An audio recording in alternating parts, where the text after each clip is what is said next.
Welcome to our September 19th edition of Golden Black Live. Special show today. They're all special, but we appreciate our guests lined up today. Tom Dienhart will join us in segment one and discuss Purdue's battle on Saturday at Notre Dame. And then, of course, Dave Shondell, Purdue's volleyball coach, someone that Tom and I know well, who is off to Ball State, his old stomping grounds tonight when the Purdue Boilermakers take on Ball State. But he's got a lot to talk about as his team heads into conference play here before long and has beaten three ranked foes. So they're off to a good start. Then Chris Pate will join us, also Purdue's memorabilia guru.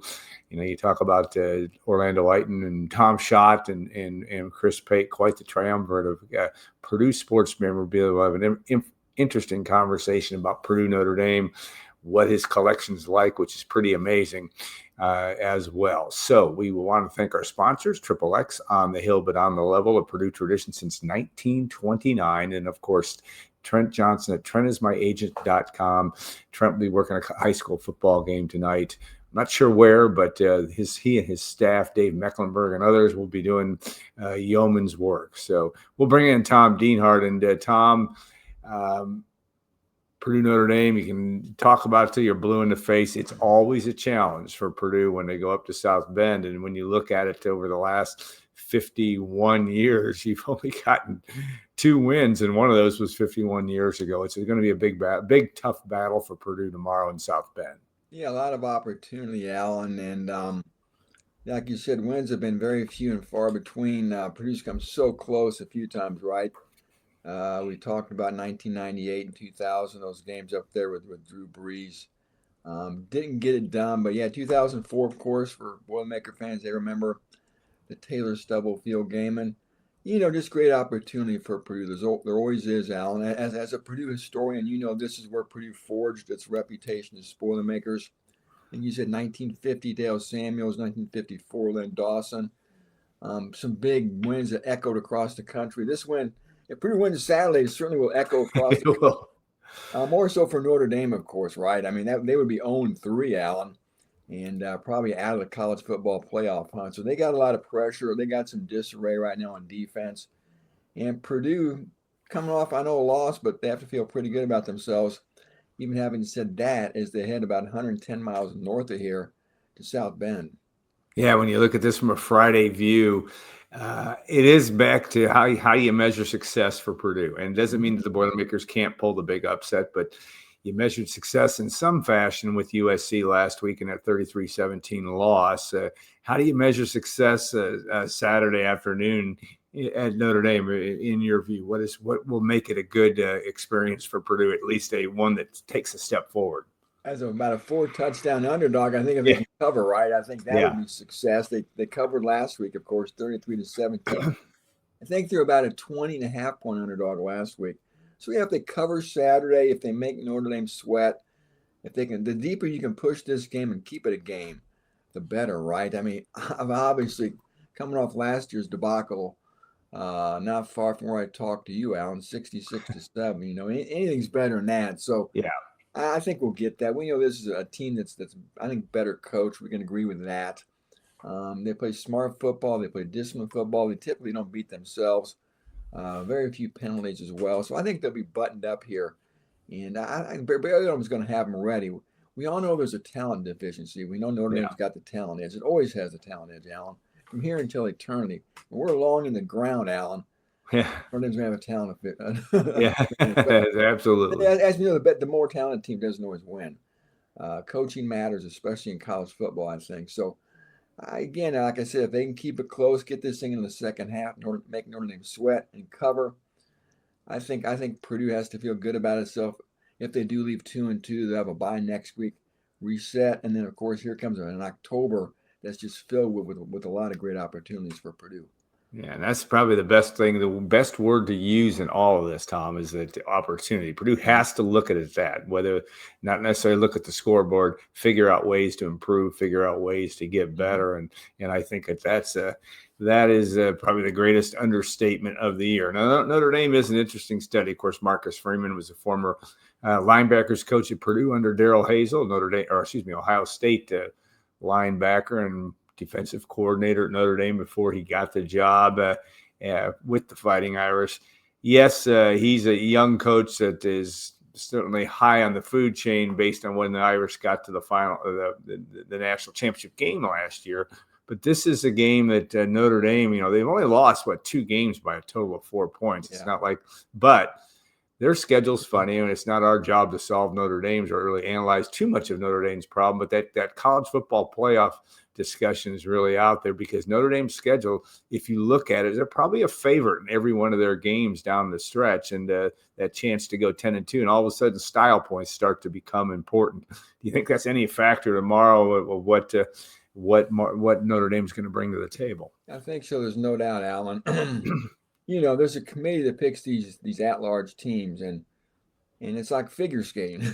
Yeah, a little bit. Style matters, man. And talking to the Notre Dame play-by-play guy this week, he even sort of lamented, look, if Notre Dame wins, but it's a shootout, that's not going to do a lot for the Notre Dame psyche, nor is that really going to impress, I think, the committee.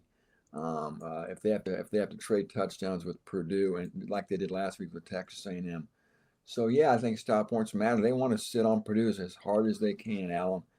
They can make it 60-67 again. I'm sure they will because, again, style does matter. So yeah, they're mindful of that. And like you said, that schedule from here on out, it's pretty advantageous for Notre Dame. Like you said, no shame in losing to a couple top 10 teams in Miami and Texas A&M by combined 4 points. And the A&M game, Alan, was a fourth down play, but the last play of the game they got beat.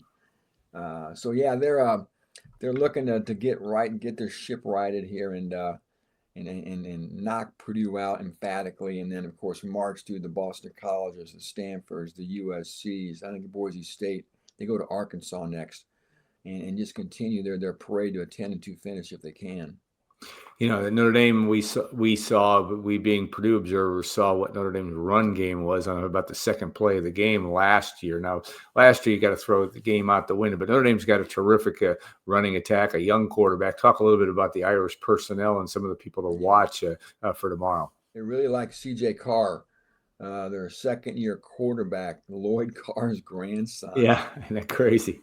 Lloyd Carr, the former coach at Michigan, right? Yeah, another something to make you and I feel even older, right? Yeah. And they like him. He's a good quarterback, Alan. I think he's one of the best quarterbacks they've had in a number of years, and he's certainly had his moments against the Aggies. He looks the part. He's got the pedigree, and he's living up to his hype coming out of high school. So, very good quarterback, rising star, terrific running backs. Jeremiah Love is the real bellwether there. So look out for him. And we've seen so many great Notre Dame running backs over the year. Alan, I'm watching Jerome Bettis over here, Audrey Denson, Ricky Waters, and now they've got Jeremiah Love. They had Kyron Williams a few years ago, who's so yeah, he's the guy to watch, Alan, and they got to try to mute him. Can't give up those long chunk plays. Can't let Notre Dame control the ball, control the clock. You always want to make your opponent have to earn their points, right? Like I said, limit big plays. Don't let them score on those big explosive plays. So, and defensively, that's where they're struggling. I sort of talked about that at the start. Chris Ash is the new defensive coordinator, the former Rutgers head coach. Al Golden was the DC there last year. He went to the Cincinnati Bengals. So Chris Ash is now pushing the buttons. And then they've struggled, Alan. And there was talk this week about Marcus Freeman, as you noted, a former DC himself, maybe getting more involved with the defense. So who knows what's going on that side of the ball. Some real struggles in the back end, Alan. And Purdue's got to try to take some shots and create, just a more crisis of confidence for that secondary. And so, again, secondary struggle. The defensive line is not what they think either. And they gave up 41 points last week. And that doesn't happen too often in Notre Dame Stadium. So there's some opportunity there for Purdue, and it's going to be very interesting to see what Boilermaker OC Josh Henson has in store for that ND defense. You talked about your keys to the game on the Gold and Black Report on WLFI earlier today, and it certainly is. There's 2 or 3 things that if Purdue's going to make this a 4-quarter game, how do you dial that up if you're Purdue? Like I said, I talked about how the defense is really reeling. I think I said they need to punch the Irish in the nose right away. Right. Take the opening kickoff, take the ball, take some shots downfield right away. Maybe you don't miss, maybe you don't hit him, but you get a PI. Maybe you hit him, and then Notre Dame's on its heels right away, and you start playing that mind game. If you're Notre Dame, oh, here we go again. I think they have to do that. I talked about muting the ground game. You're not Yeah. going to stop the Notre Dame ground game. They always have a massive offensive line. We talked about the running back, but they have to mute it, limit big plays, and third down is always key, right? You got to win third downs and get that Notre Dame offense off the field as quickly as you can. I think that's key. And then for Purdue, I talked about not allowing big plays. Purdue needs some big plays. I talked about throwing the ball downfield. In the ground game, Allen, the longest run by a running back this year, 17 yards. Ryan Brown has the longest rush of any Boilermaker player this year, 26 yards through 3 games. So I think they need a little bit more out of the ground game. But Devin Mockbee leads the Big Ten with 58 carries, but it's been feast or famine. 1 week 14 carries, the next week a career 32. Yeah. Last week I think he had about 12 or 13. So they need to find ways to keep him involved. I think again, I still think, Alan, they need to get George Burhan more involved. I'm sure they're a lot smarter than me. But anything you can, I mean, that's your guy. I think that's the guy who's a mismatch for defenses, for safeties and linebackers. And maybe he's not still fully healthy. Maybe they're still trying to limit his workload. I don't know, but that's a guy I think that's got to have a special day, along with Ryan Brown, if Purdue wants to try to really make this a ball game, Alan. Yeah, and then obviously Purdue, Notre Dame also.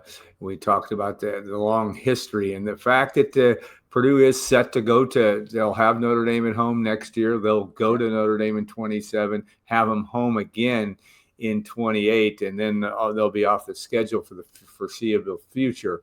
It is a big part, as you mentioned, too, on Purdue's fabric of kind of who it is as a football program because of the wins over Notre Dame. They kind of established the foundations in the 50s and 60s. And a couple of those wins, a couple of those iconic games, 1997, we talked about that 28 years ago. Billy Dick and company pulled a huge upset over Notre Dame in West Lafayette. How do you view that as we wrap this up? But you look at Notre Dame and Purdue, is this something that, they're on the schedule the next 3 seasons after this year? They'll come to West Lafayette 2 more times. But in the flux of college football, I guess maybe it depends where the Irish land in all this. But do you think this is a series that's going to continue into the 2030s and 2040s? First of all, I can't believe 1997 was 28 years ago. Yeah, I know. Well, and it seems like it was yesterday. I like playing any game at Notre Dame for anybody. Yeah. Growing up here, I always kind of took it for granted that people played Notre Dame. It's a big deal, man. Schools across the country would just die to have a crack at Notre Dame because it's a national game. Anything the Irish do, love me, hate me, but don't ignore me. We never ignore Notre Dame as much as that drives Purdue fans crazy. I think a schedule like that the non-conference schedule as it's constructed this year for Purdue is probably ideal. FCS you got sort of a group of 5 team in Ball State, and now you have a Power 5 school. If it's Notre Dame every year, that's fine with me. I just soon to be Notre Dame every year, but I think that's a nice mix. I think every program should have a schedule like that in the non-conference. Play at least one good Power 4 school, and if you want to play FCS, or if you want to play just a group of 4 after that, that's fine. But that's a nice, I think, mix. And Notre Dame, like I said, Alan, maybe it doesn't have quite the cachet that did back in the 60s, 70s, and 80s, and even 90s with games. Every game's telecast now. Notre Dame hasn't always really been what we grew up knowing it to be until of late. But again, I still think that the name value of playing the Irish, and if you can beat them, it's always going to be on every highlight across the nation. And I think it's a nice recruiting pitch, too, for players to come to Purdue, take on the Irish every year. So I hope it continues. It'll be interesting to see what the schools think once this recent series expires here soon. Yeah, right. It's been a kind of a truncated series since 2014. when the streak snapped from 1946 to 2014, they played every year, and since then they've played about roughly every other year since they rekindled it back in 2021. So Purdue Notre Dame tomorrow. Tom Dienhart will look for his coverage on goldenblack.com. He'll be up there at Notre Dame Stadium. It is always a special place to be able to enjoy that. So we'll look forward to that and more. Stay tuned. We'll be back in a couple minutes for our next edition. Dave Shondell will join us on Golden Black Live.